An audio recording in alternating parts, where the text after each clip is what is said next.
السلام علیکم۔ آج کی کہانی استاد کا جوتا۔ شہر کے ایک پرانے کوچے میں ایک چھوٹا سا مدرسہ تھا۔ مدرسے کے شہر میں نیم کا بڑا پیڑ سایہ پھیلائے کھڑا تھا۔ بچوں کی آوازیں، قرآن کی تلاوت، چڑیوں کی چہچہاہٹ گونجتی۔ یہ سب مل کر فضا میں عجیب سکون بھرتے رہتے تھے۔ ایک مدرسے کے استاد کا نام حافظ نعمان صاحب تھا۔ دبلی قامت اور نرم مزاج شخصیت تھے۔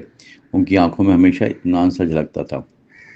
ان کا لباس، باتیں نرمی بھری تھی مگر اصول سخت تھے۔ مدرسے کے بچے ان سے ڈرتے بھی اور مان بھی رکھتے تھے۔ ان کے ہاتھ میں ہمیشہ ایک پرانی لکڑی کی چھڑی رہتی۔ ایک دن صبح کے وقت نعمان صاحب دیر سے پہنچے مدرسے۔ بچوں نے حیرت سے کہا ان کے ہاتھ میں جوتے نہیں، پاؤں میں صرف پرانے موزے تھے، گرد آلود اور پھٹے۔ بچوں نے سرگوشیاں کی مگر کسی کو جرأت نہ ہوئی۔ نعمان صاحب نے جیسے کچھ سنا ہی نہ ہو سبق شروع کیا۔ ان کی آواز میں معمول سے کم جوش تھا مگر عجیب گہرائی تھی۔ سبق کے بعد انہوں نے بچوں سے کہا، آج ایک بات سنو۔ بچے چونک کر سیدھے بیٹھ گئے جیسے کوئی راز کھلنے والا ہے۔ کل رات کو میرا جوتا مدرسے کے دروازے سے اٹھا لیا گیا۔ ان کی آواز میں شکوہ نہیں تھا بلکہ ہلکی سی اداسی تھی۔ شاید کسی کو ضرورت تھی یا شاید شرارت، مجھے نہیں معلوم، لیکن جو بھی تھا اس نے میرا امتحان آسان کر دیا ہے۔ بچوں کی نظریں نیچی، کچھ کے چہرے پر تجسس بھی تھا۔ میں نے سوچا جوتا چلا گیا لیکن میرا صبر باقی ہے۔ ہم استاد لوگ بھی کبھی کبھی شاگردوں سے سیکھ لیتے ہیں۔ یہ کہہ کر انہوں نے سبق ختم کیا اور صحن میں چلے گئے۔ مدرسے کے باہر محلے کے لڑکا سلیم چپ چاپ بیٹھا تھا۔ اس کی آنکھوں میں خوف، ہاتھوں میں ایک پرانا جوتا تھا۔ وہ وہی جوتا تھا جو حافظ صاحب کا گم ہوا تھا۔ سلیم غریب گھرانے کا بچہ تھا مگر ذہین اور ضدی۔ پچھلے ہفتے جب استاد سے ڈانٹا، دل میں چبھن ہوئی۔ وہی ضد آج اس حرکت کی شکل میں نکل آئی۔ اس نے جوتا چرا لیا اور پھر چپ کر پچھتاتا رہا۔ سلیم کے ضمیر نے رات بھر اسے سونے نہ دیا۔ اسے لگا جیسے جوتا اس سے دیکھ رہا ہو اور پوچھ رہا ہو، تو نے میرا کیا قصور دیکھا جو یوں چھپا بیٹھا ہے۔ اگلے دن جوتا لے کر مدرسے پہنچا مگر ہچکچاہٹ۔ استاد صحن میں بیٹھے بچوں کو اخلاقی سبق پڑھا رہے تھے۔ سلیم نے آہستہ سے جوتے نیم کے پیڑ کے نیچے رکھ دیے، پھر چپکے سے بیٹھ گیا جیسے کچھ ہوا ہی نہ ہو۔ جب سبق ختم ہوا، نعمان صاحب نے دیکھا جوتا موجود ہے۔ ان کے چہرے پر ہلکی سی مسکراہٹ نمودار ہوئی۔ انہوں نے کچھ نہ کہا، بس جوتا اٹھایا اور پہنا، پھر بولے، دیکھو بچوں، اللہ سب دیکھتا ہے مگر نہیں کبھی کبھار ہر چیز ہم سے جاتی ہے، واپس آ جاتی ہے، مگر اس کے ساتھ ایک سبق بھی واپس آتا ہے۔ یہ سن کر سلیم کی آنکھوں میں آنسو بہہ نکلے خاموشی سے۔ اس نے دل میں توبہ کی اور استاد کے قدموں میں سر جھکایا۔ استاد نے ہاتھ بڑھا کر اس کے سر پر شفقت رکھی۔ بیٹا، جوتا تو معمولی چیز ہے مگر ضمیر قیمتی ہوتا ہے۔ جس دن انسان کا ضمیر جاگ جائے وہ سب کچھ پا لیتا ہے۔ سلیم کے دل میں جیسے ایک نیا اجالا بھر گیا تھا۔ اب وہ ہر روز وقت پہ آتا، سب سے آگے بیٹھتا۔ نعمان صاحب کی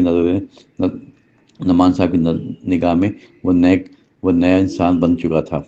محلے کے لوگ بھی اس کی سنجیدگی پر حیران تھے۔ وقت گزرتا گیا، سلیم ایک بہترین تعلیم بن گیا۔ کچھ برسوں بعد وہ بڑا ہوا تو خود استاد بن گیا۔ مدرسے میں نئے بچے، نئے چہرے مگر درخت وہی نیم کا۔ ایک دن اس نے دیکھا ایک بچہ کسی کا قلم چھپا رہا ہے، چہرے پر وہی شرارت، آنکھوں میں ضد جیسے کبھی اس میں تھی۔ سلیم نے کچھ نہ کہا، بس آہستہ مسکرا کر بولا، بیٹا، کبھی کبھی ہم چھپاتے وہ ہیں جو ہمیں دکھتا ہے، جو چیز چراتے ہیں وہ ہمیں عکس دکھا دیتی ہے۔ بچہ چونک گیا، پھر خاموش ہو گیا، آنکھیں نیچے کر لی۔ شاید اس نے وہی سبق سیکھ لیا جو کبھی سلیم نے سیکھا۔ استاد کا جوتا اب ایک داستان بن چکا تھا لوگوں میں۔ محلے کے بزرگ اکثر اس کہانی کو دہراتے رہتے تھے، دیکھو نعمان استاد کا جوتا آج بھی سبق دیتا ہے۔ چیز چھوٹی ہو سکتی ہے مگر نیت بڑی ہونی چاہیے۔ انسان جب غلطی مان لے وہی اصل کامیابی پاتا ہے۔ یہ بات ہر شاگرد ہر دل میں نقش ہوتی چلی گئی۔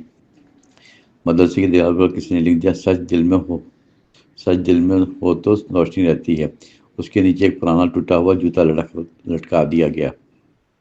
لوگ اسے دیکھ کر رک جاتے، کچھ سوچتے، کچھ مسکراتے۔ یہ جوتا محض چمڑا نہ تھا، ضمیر کی علامت بن چکا تھا۔ وقت کے ساتھ مدرسہ بدل رہا، مگر وہ جوتا ہمیشہ وہیں رہا۔ سالوں بعد سلیم کی موت کے بعد شاگردوں نے قبر بنائی۔ قبر کے سامنے نیم کا پیڑ اب بھی سایہ کیے کھڑا تھا۔ قبر کے پاس وہی پرانا جوتا خاموشی سے رکھا تھا۔ لوگ دعا کے بعد جوتے پر ہاتھ پھینک کر واپس جاتے، گویا برکت لیتے یا شاید ضمیر کو جگانے کی دعا کرتے۔ بچے اب بھی سنتے، استاد کا جوتا ضمیر جگانے والا جوتا ہے۔ جو اسے دیکھے وہ اپنی نیت کا جائزہ لے ضرور۔ مدرسے کے نئے استاد اب وہی سبق دیتے ہر سال۔ سبق پر کتابوں میں نہیں، انسان کے عمل میں چھپا ہوتا ہے، اور یوں استاد کا جوتا ایک عہد کی علامت بن گیا۔ اخلاقی سبق: انسان کی اصل پہچان اس کے لباس یا چیزوں سے نہیں، بلکہ اس کے کردار، صبر اور سچائی سے ہوتی ہے۔ اگر غلطی ہو جائے تو اسے مان لینا چاہیے، اگر غلطی ہو جائے تو اسے مان لینا ہی سب سے بڑی نیکی ہے۔